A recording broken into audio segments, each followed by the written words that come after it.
Hi, today we're going to go ahead and solve systems of equations with 3 variables. And I'm going to show you another method that you can use with your calculator in order to solve these systems. Now this method can also be used to solve systems of only 2 variables. So it's an alternative to the method that we used yesterday. And the method we used yesterday will also work on these types of systems. Now in order for these systems to work, you have to make sure that we go X, Y, Z, or have your variables in alphabetical order. Now that first equation is in alphabetical order for us, but the second one isn't. The y and the x have to be switched. So I need to make this negative, let's see, I turn on my pen here, negative 6x plus 3y minus 5z equals negative 29. Now our last equation doesn't have the variable y. So I need to put a 0 in as a placeholder for that y because my matrix has to have the same values or same number of values in each row. So I can rewrite this as 3x plus 0y plus z equals 13. Now yesterday it involved using 2 matrices in order to solve it. One for the left-hand side, one for the right-hand side.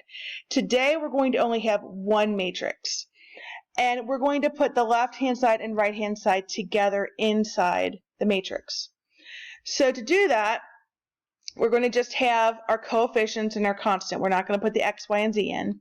So for that first equation, it would be negative 4, negative 3, negative 4, negative 3. On the second equation, second row, we had negative 6, positive 3, negative 5, negative 29. And finally, for the last equation, we'd have 3, 0, 1, and 13. So this would be our matrix. So now we need to enter it into our calculator. So we're going to go to second, x to the negative first, and we're going to go over to edit and choose option 1. We're going to put these values in for A. And this is a 3 by 4 matrix. We have 3 rows, 4 columns. So 3 by 4.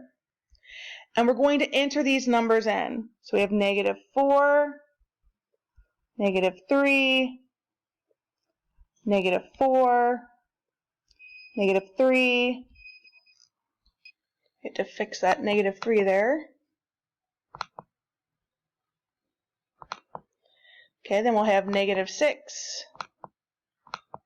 positive 3, negative 5, negative 29.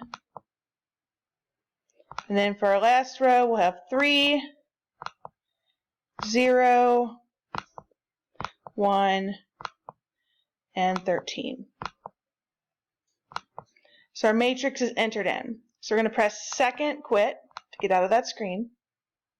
Okay, and we're going to use a different function underneath that matrix format here. So we're going to go to second, x to the negative first. Oops, sorry.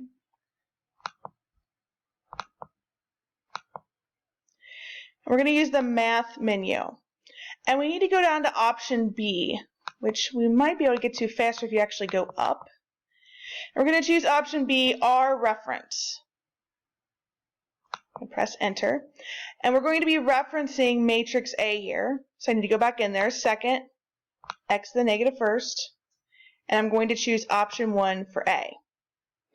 Finally, I'm going to go ahead and close that parenthesis around there, press enter. And our answer looks a little bit different here.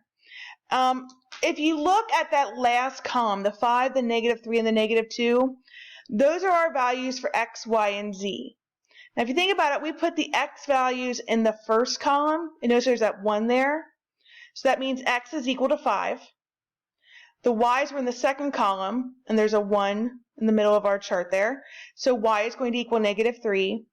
And finally, the third column represented the z value. So z would be negative 2. So when you have that matrix like that, the place of those ones tells you whether it's your x, y, z. If you only had 2, You just wouldn't have that last row there, just have the 1 and 1 for X and Y. So that concludes our lesson for the day. There is a Math Excel assignment up for our notes today.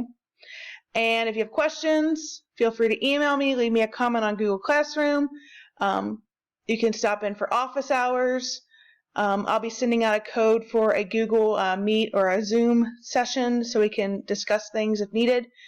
And that's all I have for the day. I'll see you tomorrow. Bye.